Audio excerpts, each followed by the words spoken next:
Olá a todos. Hoje a gente está aqui para uma série de entrevistas dos 14 anos da Empíricos e hoje a gente está aqui com a Margarete Goldenberg, que é gestora executiva do Movimento Mulher 360 e também a fundadora da Goldenberg Diversidade, ou seja, ela está super em cima desse tema diversidade e especialmente da questão da diversidade de gênero nas empresas.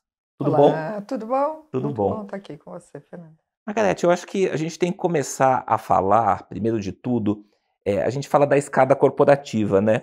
Quais são, em que momento que, na verdade, porque a gente sabe que hoje as empresas falam de diversidade, a gente fala mais de, a gente quer falar aqui hoje de diversidade no topo, porque na entrada, quando os profissionais são mais jovens, na verdade não existe essa diferença tão grande de diversidade e muitas vezes tem até mais mulheres. Quer dizer, é ao longo do caminho que, digamos, o degrau da escada corporativa se quebra para a mulher? Exatamente, é legal até você falar isso, porque a gente usa a expressão degrau quebrado, né? Então, assim, em termos de dados, nós temos no mercado corporativo brasileiro 56% dos cargos de entrada, estou chamando de cargo de entrada aí, estagiárias, trainees, analistas, assistentes, até coordenação, são mulheres. Nós somos também maioria mulheres se formando a cada ano, né? Desde 1985. Então, 54% das formadas todo ano são mulheres.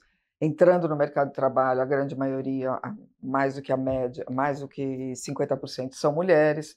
E aí, conforme nós vamos evoluindo, especialmente na passagem de coordenação para gerente de diretoria, ocorre o que a gente chama de degrau quebrado. Esse 56% chega a 14%. E aí é muito triste a curva, o gráfico, porque se você colocar a linha dos homens, a evolução, e das mulheres, eles começam paralelos, e aí, de repente, caem as mulheres e os homens dobram. Então, eles vão de 44% a 86% de gerentes e diretores, aí a grande maioria CEOs, conselheiros, e nós, mulheres, menos CEOs e conselheiras.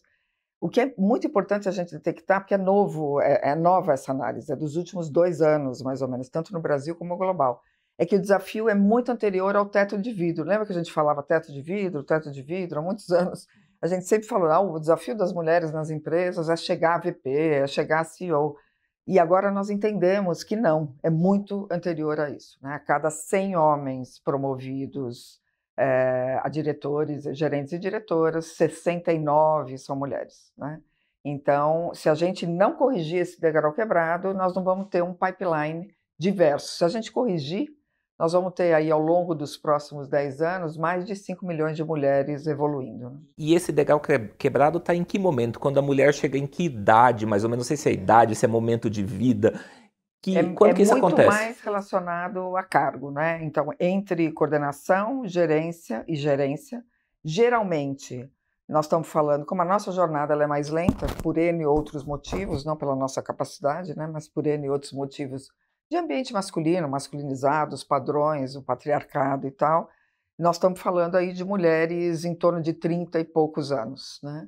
Nós, mulheres, estamos engravidando mais tarde, né? Diferente da minha época, eu tive filhos muito cedo, e era assim, né? Há 10, 20, 30 anos atrás. Agora não, as mulheres estão engravidando mais tarde.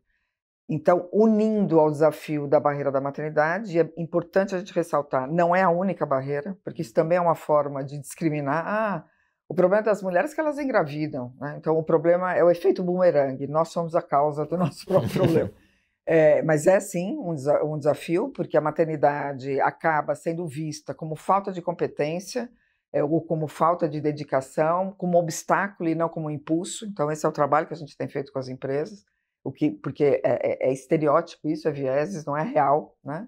Mas tem outras condições também, né? Então, o padrão masculino, como nós somos avaliados, o líder, isso está mudando, mas o líder esperado, o padrão do líder esperado é um padrão onde o template ele é muito masculino, né?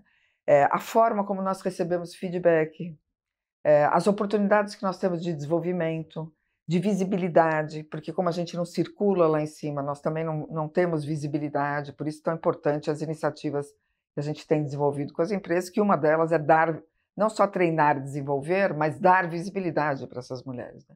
Então, é um hub de muitas dimensões que quebram esse degrau, né? O movimento mulher, ele foca no entendimento das dimensões que quebram esse degrau, que impedem as mulheres de avançar, e no desenho de soluções, iniciativas afirmativas, intencionais, para poder promover, vamos dizer, consertar esse degrau e a gente evoluir nessa jornada. Eu sei que a questão da maternidade não é a única, mas me parece ser bastante importante, porque tem uma pesquisa que mostra que 2 anos depois de ter filhos, tem muitas mulheres que acabam saindo do mercado de trabalho ou acabam 50%. saindo do emprego, né?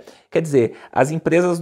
Você acha que as empresas se acham mais modernas do que na verdade elas são nesse tratamento da maternidade? E como mudar isso? Esse dado que você traz é de uma pesquisa da GV, Mercado Corporativo Brasil, né? 48% das mulheres são demitidas ou pedem demissão em até 18 meses do retorno da licença maternidade. E aí tem inúmeros outros dados muito impressionantes, né?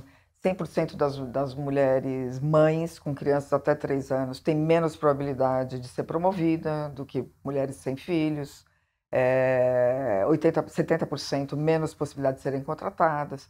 Então tem um conjunto de estereótipos relacionados à maternidade que impedem as empresas de compreenderem que ser mãe e executiva é possível e que a gente não deixa de se dedicar ou de ter resultados de um lado por causa de outro, né?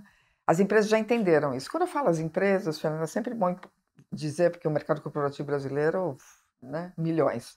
Eu estou falando de empresas de um nível, vamos dizer, global, as globais maiores, privadas, né, no Brasil, que hoje são assim, benchmark em diversidade, equidade e inclusão, e tem essa pauta como uma pauta estratégica. Então, eu estou falando de umas 300 empresas no Brasil. Tá? E aí, depois disso, tem as familiares, as pequenas, as médias. Então, isso que eu falo, quando eu dou os exemplos, eu estou falando daquelas que estão pioneiras mostrando a direção. É lógico que nós temos que arrastar aí o mercado inteiro nessa direção. Essas empresas já entenderam, e eu fico bem orgulhosa do movimento ter ajudado muitas empresas a compreenderem isso, que o custo de você demitir uma mulher quando ela retorna da licença maternidade não é só o custo pessoal para essa mulher, né? Que tem um custo financeiro e nós indicamos esses valores, né? Monetizamos para a empresa poder verificar que quando você tem uma profissional 6, 7, 8 anos na sua empresa, qualificada, pronta para evoluir, e ela volta de uma licença e você demite, na verdade tem uma perda de investimento muito grande, aonde você vai ter que começar tudo novamente no treino, né?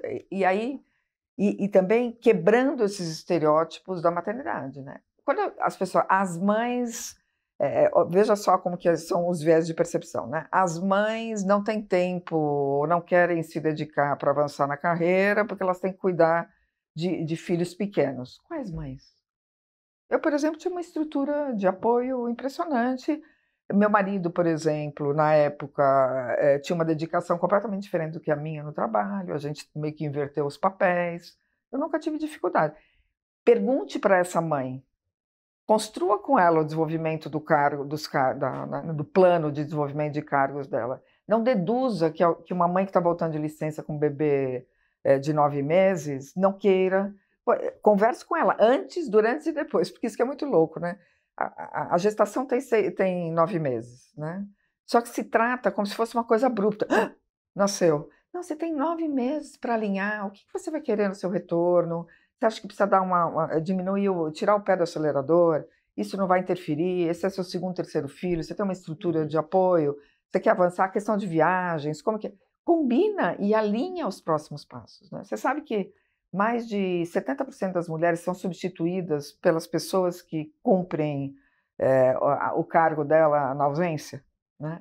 Então, assim, a empresa tem um olhar pró-família, também olhando quem vai substituir essa mulher que saiu de licença, evita muitas vezes que ela não tenha o espaço dela, os clientes dela, a carteira de clientes dela, a trabalha dela quando ela retornar, né? Então, tem muitas formas. Tem empresas que a gente implementou gerências itinerantes. São profissionais, homens, mulheres, contratados especificamente para cobrir licença maternidade, por exemplo. Ou você faz treinamento on-job, né? Você faz sempre dois cargos abaixo, por exemplo, eu sou gerente e saí de licença maternidade. Quem vai me substituir são 2 ou 3 profissionais analistas pleno e não sênior, ou seja, eles não podem pegar a minha vaga. E se usa fica 2 meses cada um, e se usa esse espaço como treinamento e desenvolvimento. Então tem inúmeras questões, as questões do bônus, pré-rating, essa é uma questão. Você sabe que as mulheres saem de licença, no ano que elas saem de licença, ela zera praticamente o bônus quando as empresas, é como se ela não tivesse atingido nenhum resultado. Isso, quando a gente conversa com mulheres que estão saindo das empresas, na entrevista demissional, por que ela está saindo, uma das questões que são mais citadas é a falta de flexibilidade de horários, de tempos e tal, a questão do incômodo em relação à forma como foi rateado o bônus, porque, afinal de contas, os clientes e as metas alcançadas já foram alcançadas, não é que ela perdeu, né?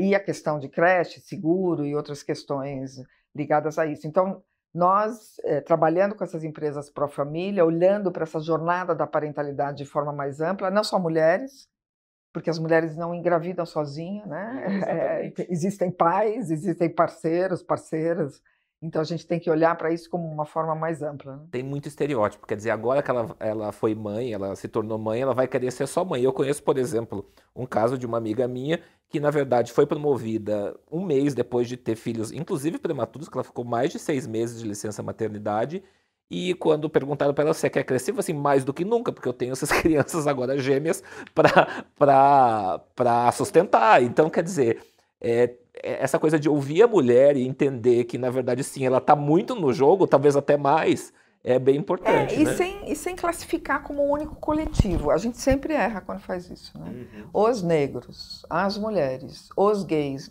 Gente, os homens, né? Eu gosto sempre de dar um exemplo de um caso na minha família que o marido não tinha vontade de trabalhar, ele era esportista e corria maratonas e ela sustentava a casa.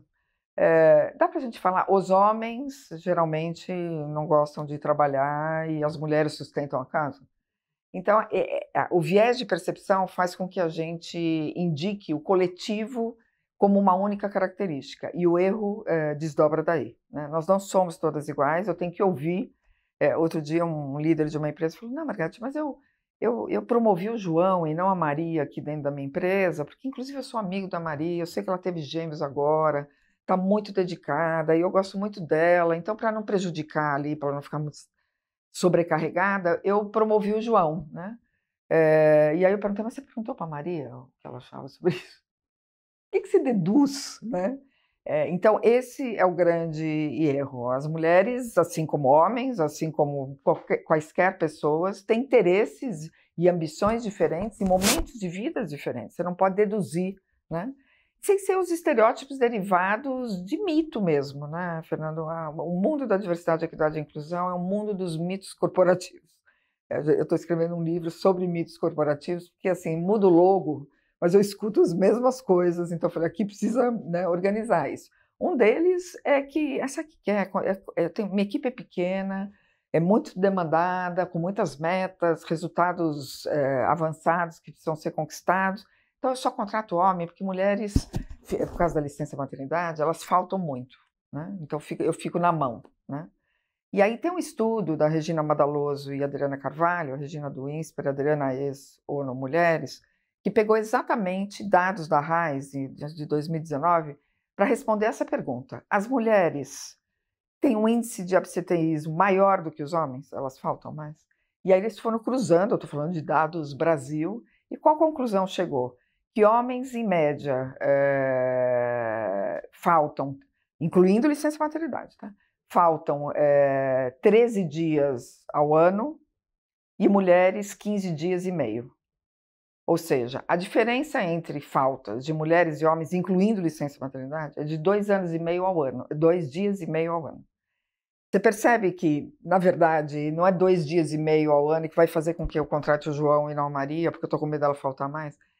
Você incorporando, unindo aí todas as causas de falta, né, doenças, e homens pedem atestado com maior facilidade, mais frequente, na verdade a diferença é mínima. Então, eu sempre defendo, contra mitos, nada melhor do que fatos e dados. Então, eu estou sempre com pesquisas on time, assim, para poder mostrar que isso é uma percepção que a gente tem, não é real, né?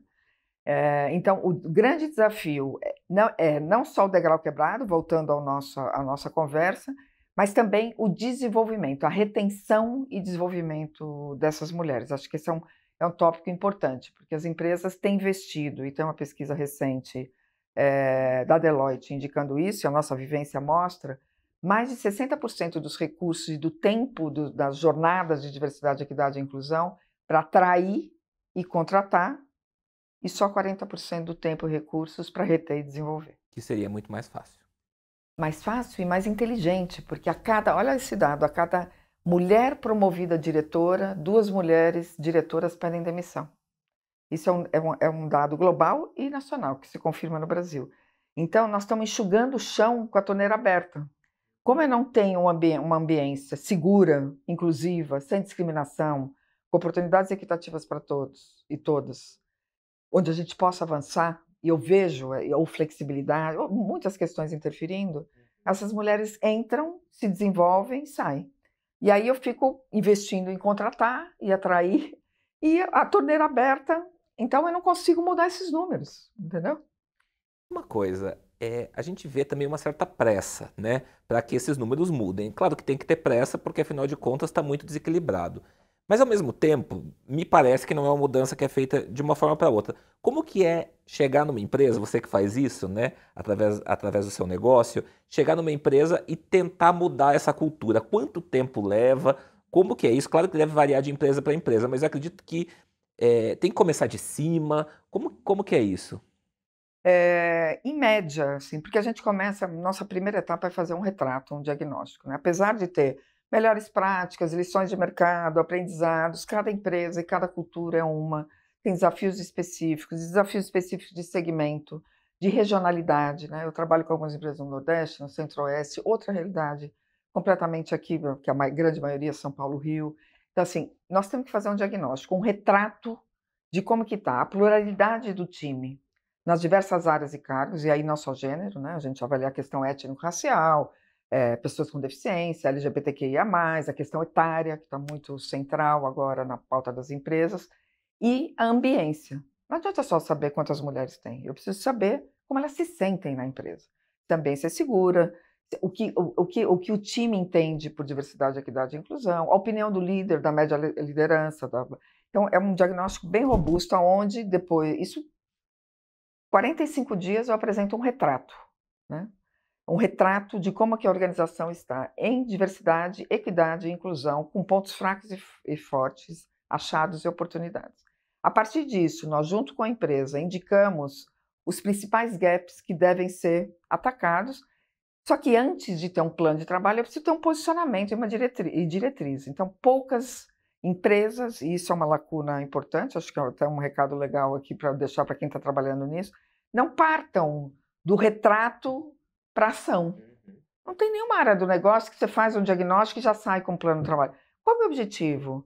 Quais as diretrizes? Qual o posicionamento? Diversidade, equidade e inclusão está conectado com o meu DNA da minha empresa, com o meu negócio? Porque essa não é uma iniciativa de RH, né, Fernando? Se as empresas tratarem isso como gestão de pessoas, não vai evoluir, né? Eu tenho que ter a principal liderança engajada, CEO ali afirmando, engajando com posicionamento institucional, linkado com o DNA da organização e com diretrizes para cada grupo. Então, em relação a gênero, eu tenho mulheres, por exemplo, no headcount total, até que de forma equilibrada, vamos dizer que eu tenho 45% de mulheres, 55% de homens. Meu desafio não é trazer mais mulheres de forma mais ampla, mas quando eu olho onde elas estão em cargos de entrada e homens brancos, héteros, cis, né, na alta liderança. O que eu tenho que fazer em relação a isso? A minha diretriz não vai ser atrair e contratar, vai ser reter e desenvolver. Então, para isso vai derivar em ações lá no plano tático, que é para reter e desenvolver. Não adianta as empresas falarem assim, então vamos fazer ações afirmativas, contratar mulheres, negros, para quê? É esse o desafio? Sabe assim, uma coisa meio de mercado? Então, nós precisamos entender, primeiramente, qual é o desafio, desenhar posicionamento e diretriz, e aí sim ter um plano de trabalho. Se o desafio da empresa, por exemplo, empresas geralmente de setores mais masculinos, ou mesmo financeiro, né? Mas eu estou falando aí de segmento automotivo, indústria, minério, tem desafios imensos de headcount, né? Então, eu tenho sim que atrair. sem esquecer de olhar para dentro, porque isso também tem ocorrido no mercado. Então, são ações concomitantes, tudo isso desdobra num plano estruturado, com 3, 4, 5 ações importantes, prioritárias para gênero, para a questão racial e assim por diante, aonde muitas vezes eu tenho que atrair, às vezes não, mas eu tenho que desenvolver, eu tenho que fazer programas de mentoring, de coaching, de sponsorship, por isso que eu falei de visibilidade. Muitas vezes as empresas ficam desenvolvendo mulheres muito talentosas, a empresa é muito grande, está aí no Brasil todo, com muitas áreas, e a gente continua invisível. Então ficam talentos femininos invisíveis, porque como nós não estamos lá na alta liderança, para quem, no momento de promoção, no momento de indicação, homens indicam homens, porque é o viés da afinidade, é onde eles se sentem mais à vontade. Então, eu preciso de homens patrocinados, sponsors, patrocinando mulheres talentosas. Então, geralmente, de acordo com o desafio, nós vamos desenhando ações específicas. Só queria trazer mais um ponto: quais mulheres? Então, eu tenho levado muito essa reflexão. Não dá mais para o nosso país, no Brasil, falar que mulheres no mercado são mulheres brancas, como eu, né? Mulheres brancas, héteros, cis. Nós somos a maioria dentre esse grupo minorizado feminino. Então, se nós estamos falando de avanço de mulheres, nós temos que falar de todas as mulheres. Onde estão as mulheres negras, né, pretas e pardas? Onde estão as mulheres lésbicas, as mulheres trans, as mulheres com deficiência, as mulheres sêniores, 50 a mais, que estão voltando e querem voltar, retornar para o mercado, e as empresas estão abrindo. Então, tem que ter um olhar interseccional para essa questão de gênero, senão a gente, ao tentar incluir, exclui, né? Ou seja, não dá para fazer, por exemplo, quando a gente fala assim, vamos resolver só a questão do gênero. Na verdade, você tem que pensar a diversidade como um todo, porque senão não vai acontecer. Não vai acontecer. E muito se fez dessa forma, alguns anos atrás no Brasil. E é por isso que nós temos, muitas vezes, um olhar só da mulher, né? Eu, que estou, sei lá, 15 anos trabalhando com diversidade e equidade, há 25 anos trabalhando com direitos humanos, quando a gente conversava com as empresas há 15 anos atrás sobre gênero, quando eu olhava a plateia, eram todas mulheres iguaizinhas a mim, brancas, loiras, héteros, cis. E aí isso foi incomodando. Eu lembro quando eu trazia a pauta étnica, gente, cadê as mulheres pardas, pretas, mulheres trans, lésbicas? As pessoas ficavam, tipo assim, o que você está falando, né? E, tardiamente, mas chegou ao ponto, né, 2 anos, vamos dizer, a pauta étnico-racial está muito mais central, a pauta LGBTQIA+, a pauta trans especialmente, né, com muito atraso, mas tem empresas mais inovadoras que já estão olhando isso, pessoas com deficiência. E hoje a gente sabe, ou nós incluímos todas as mulheres, ou isso é uma inclusão de mentirinha, né? E a questão do CEO abraçar a causa. Eu acho que tem um CEO, a gente nem combinou isso, vou falar aqui, que é o Paulo Werneck, que é o Werneck, Gustavo Werneck, aliás, da Gerdau, que assim, ele está num setor super masculino, e abraçou, por exemplo, a questão da causa LGBTQIAP+, muito fortemente, inclusive com exigências para fornecedores do futuro. Então, assim, quer dizer, essa questão do CEO, do líder abraçar, funciona muito? É o ponto. Se você me falar, Margarete, me fala aí 3 ingredientes dessa receita, que são muitos ingredientes, não daria para fazer, mas se pudesse escolher 3 ingredientes dessa receita que fazem esse bolo crescer e realmente ter resultados. O primeiro é a liderança engajada. Só que para a liderança estar engajada, como o Gustavo, precisa ter todo um trabalho interno, e eu trabalho com o Gerdau, então e tem um time super legal lá na Gerdau de D&I, então posso falar com segurança. Tem que fazer um trabalho prévio de compreensão e debate internamente para responder a seguinte pergunta: por que diversidade, equidade e inclusão impacta meus negócios?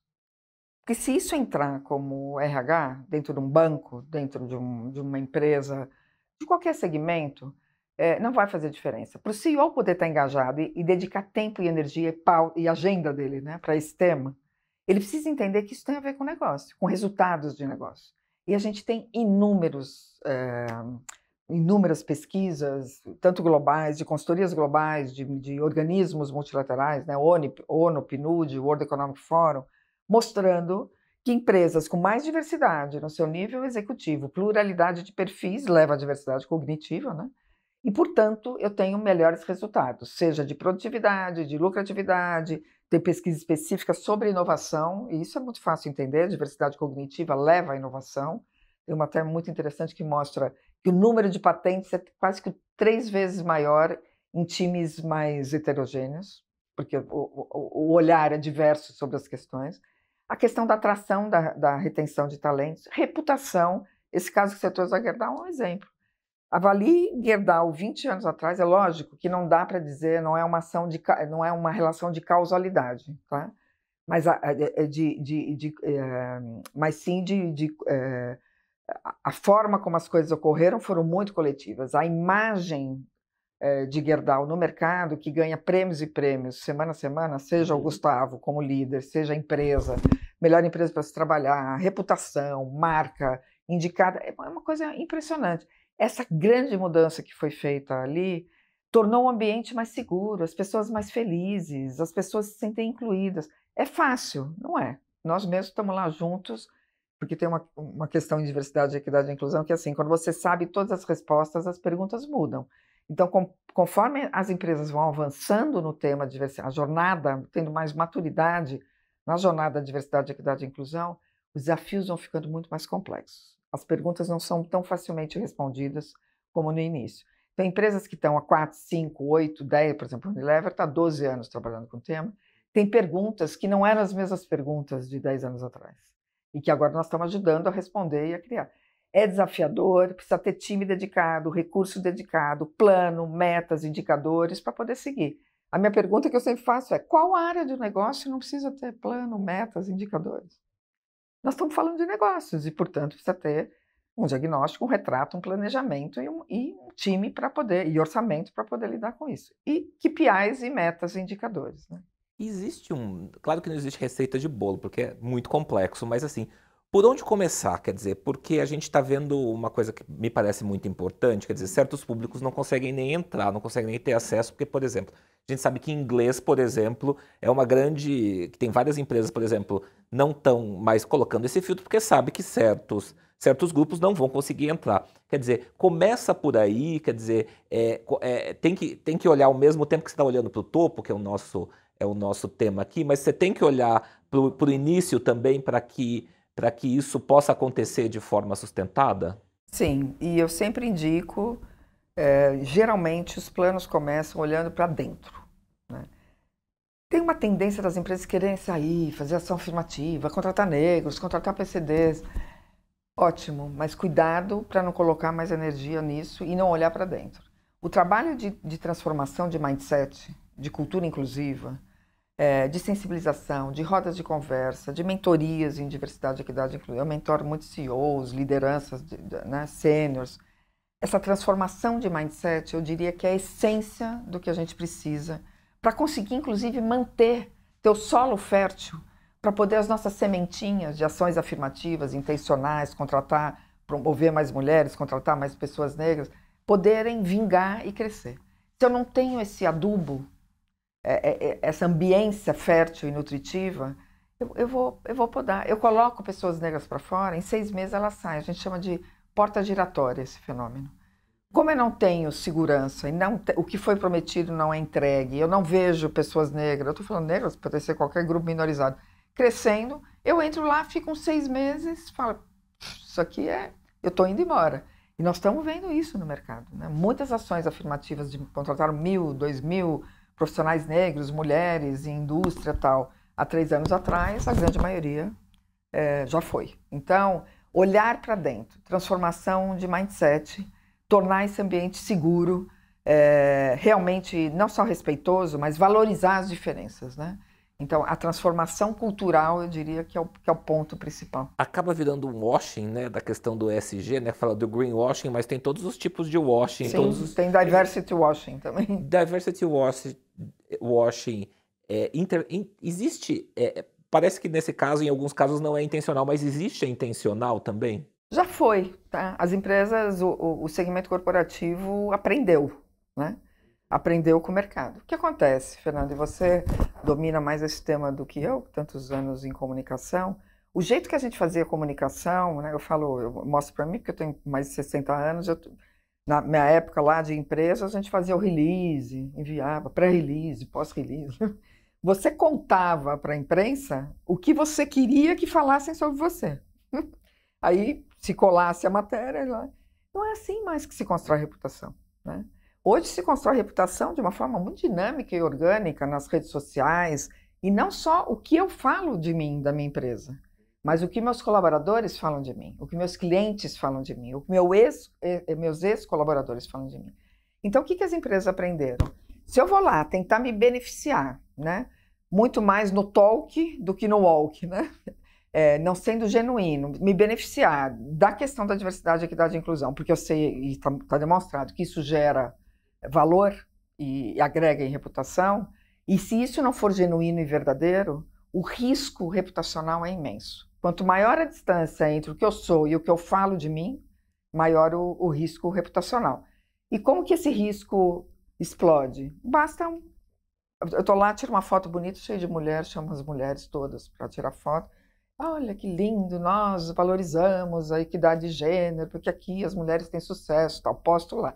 Aí eu vou lá, ex-funcionária, que fui demitida quando voltei da licença maternidade, e põe no posto, equidade de gênero, mas eu voltei e 15 dias depois me demitiram. Acabou, eu não preciso nenhum grande furo, né? Em torno disso, se torna um grande risco reputacional e a inversão é muito forte. A gente teve vários casos de mercado mostrando isso, né? Tanto positivamente, quando é genuíno, como negativamente. Então, as empresas aprenderam que eu preciso ser verdadeiro. Preferem o cuidado de não se posicionar se não for real e genuíno. A comunicação interna e todo o trabalho interno que a gente comentou aqui tem que vir antes do que para fora. Mas sim, eu preciso... Se eu tenho um desafio de headcount, de contratar mulheres em determinados cargos mais, vamos dizer, tecnologia, finanças, ou profissionais negros, ou pessoas com deficiência, eu preciso contar para o mercado, porque eles precisam vir. A gente tem pesquisas mostrando que quando eu me posiciono afirmativamente, de forma intencional, contando que nessa empresa a equidade, a diversidade é a prioridade, portanto eu estou em busca de mulheres ou de grupos específicos para aquela vaga, o avanço é muito maior, né? Então, a adesão à vaga, né? As inscrições são muito maiores. Só que eu tenho que contar lá que eu estou num processo, numa jornada, e não contar que está resolvido. Nós estamos iniciando, isso é prioridade. Eu sempre oriento um enunciado da vaga, né? E aí, para isso, para que a gente possa avançar, nós estamos buscando, né? Então, eu tenho que contar que momento eu estou da jornada e não dizer que a situação está resolvida, porque não está resolvida em lugar nenhum. E não está resolvido, e às vezes é frustrante, porque a gente dá 2 passos para frente e um para trás, Com muitas certeza. vezes. E existem grupos de pressão também por mais diversidade nas empresas. E às vezes a gente vê até uma briga nas redes sociais, quer dizer, às vezes até uma postura mais agressiva. Isso funciona? É bom? Não é? Quer dizer, o CEO que de repente foi criticado pode resolver fazer, não vou fazer mais nada. Quer dizer, como que é esse approach? Porque é urgente, a gente se frustra, mas adianta partir para a briga? Como que é isso? Olha, Fernando, eu tenho uma posição meio polêmica, tá? Em relação ao tema. Eu já levei uns tomates por aí quando eu falo minha posição. Mas assim, eu sou cria do mundo corporativo, né? Eu passei minha vida no mundo corporativo. Eu costumo dizer que esse bicho, ele funciona de um jeito muito específico. A gente precisa entender como que ele funciona para poder navegá-la aqui dentro, como quase que hackear, né, os desafios e ter resultados no mundo corporativo. Eu sempre digo, usar a ferramenta, porque nós fazemos ativismo corporativo. Quando eu falo que a empresa X tem como valor, está no DNA, na estratégia dela, a questão de diversidade, equidade e inclusão, e tem um plano estruturado, ela está fazendo ativismo. Só que é ativismo corporativo, é que a palavra ativista, ela tem um estereótipo negativo, mas ativismo é você ter uma causa e trabalhar com ela. Só que as ferramentas utilizadas para ativismo social, o cancelamento, o dedo na cara, você é machista, você é misógino, você é homofóbico, você é racista, olha, você falou isso, você falou aquilo, não é assim, você cortou, você... Essas ferramentas de combater não são as ferramentas que a gente tem que usar para fazer mover a pauta no ativismo corporativo. O que eu tenho visto, e eu tenho falado muito com as empresas, e onde eu vou sobre isso, é que isso está trazendo mais resultados negativos do que positivos, né? Gera medo, gera insegurança, gera apatia, essa dor não é minha, eu não quero me envolver, e o silêncio não gera aprendizado, tá? E aí, até tem um consultor, meu amigo, que eu admiro muito, o Guilherme Barra, que ele usa uma frase que eu uso às vezes. E aí, diversidade, equidade e inclusão se torna a casca de banana e não uma oportunidade. Aí lá vem aquele time de novo falar de diversidade.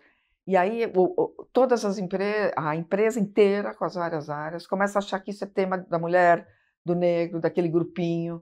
Então, nós precisamos tratar desse tema de um jeito muito mais adequativo. Eu sempre falo, nós precisamos ter empatia por homens brancos, héteros, cis.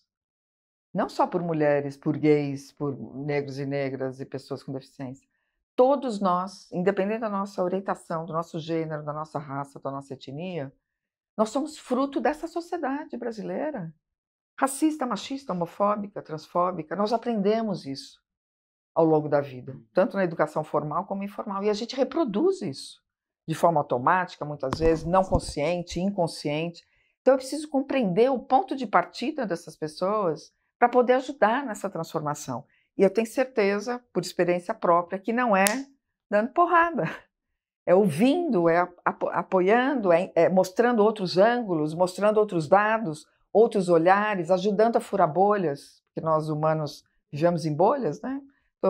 Estou sempre do lado de homens, brancos, héteros, eu nem conheço outros, então são outras ferramentas, é uma outra forma de agir para poder ter engajamento. Isso não quer dizer que não tem que contrariar, né? Quer dizer, tem que insistir, Sim. tem que explicar, mas quer dizer...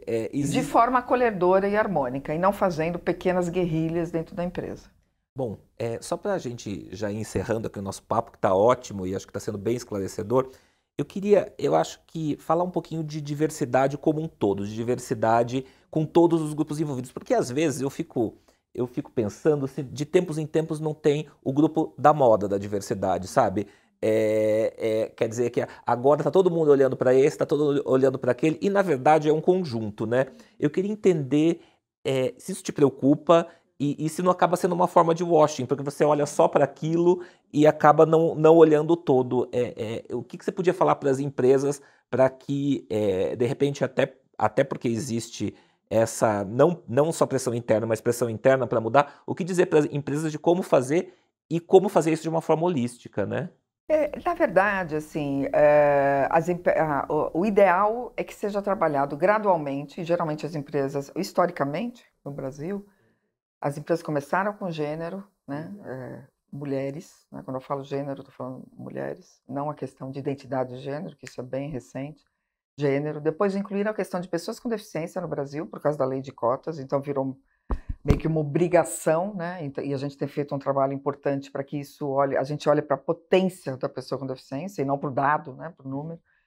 Em seguida, LGBTQIA+, porque esse segmento da população ela é muito exigente, e isso veio muito bottom-up nas empresas, os próprios profissionais LGBTQIA+, pressionando para o tema chegar, a questão racial muito recente, e agora, mais recente, a questão geracional, por causa da nossa pirâmide demográfica, né, de 50 a mais, e a convivência com jovens, né. Geralmente ela ocorre assim, ela vai agregando, né. E se as empresas falam, e eu acompanhei várias, não vou citar o nome, que falam, não, mas agora esse negócio de gênero aqui está resolvido, eu vou olhar só para a raça agora. E tira o olhar das mulheres, o que acontece? Olhar intencional, o que acontece? Duas mulheres saem de licença maternidade, uma é promovida internacional, né, para outro país, a outra vai para um outro trabalho. Quando eu olho, eu já não tenho mais 50% de mulheres na liderança. E o que acontece? Tenho 46. E aí o que acontece? Quem está formado, quem está pronto no pipeline para substituir essas mulheres? Homens. Em menos de 6, 8 meses, menos de um ano, eu mudo completamente. Então, assim, eu gosto de dar um exemplo, até antigo, do circo, sabe daqueles pratinhos que a gente ficava equilibrando, né? Que a gente assistia equilibrando? Eu tenho que fazer o pratinho das mulheres equilibrar aqui na minha vareta, juntar o pratinho de profissionais negros, mas eu não posso deixar de girar aqui. Inclusive, porque tem esse olhar interseccional. Nós não somos etiquetáveis, né? Eu não sou só mulher, né? Eu posso trabalhar a questão de gênero e raça, aliás, a gente tem indicado muito, de forma coletiva. Buscar, por exemplo, mulheres em ações afirmativas, mas olhando para mulheres pardas e pretas. Eu posso buscar mulheres trans, mulheres com deficiência, né? Então, olhar para todos os pilares. Muitas vezes a empresa é menor e fala, não, Margarida, eu não tenho time, eu não tenho recurso para tratar de todas essas questões. Tudo bem, coloque metas e tenha direcionamentos mais claros para mulheres. Por exemplo, você pode ter um plano de trabalho em ondas. Eu vou começar aqui, depois eu vou seguir, incorporar isso, mas não deixar de trabalhar aqui. Senão, não tem fim. Você não vai ter resultados, porque ele não se mantém sozinho. Na verdade, a grande ação afirmativa que existe, invisível, que pouco se falou sobre isso, é que tem muito mais homens brancos, héteros, cis, prontos, qualificados para entrarem no mercado e para serem promovidos. Então, se eu não tenho um olhar intencional para os outros grupos, rapidamente isso muda e eu vou perdendo o que eu ganhei. Então, trabalhar de forma holística com todos os grupos ao mesmo tempo, talvez com plano de trabalho delimitado, né, em ondas anuais, é o que a gente sugeriria. Né? Muito legal. Bom, queria agradecer aqui a Margarete Goldenberg pela presença e a gente vai continuar essa série de entrevistas sobre o mundo corporativo aqui nas comemorações dos 14 anos da Empíricos. Margarete, muito obrigado pela tua presença. Obrigada, querido.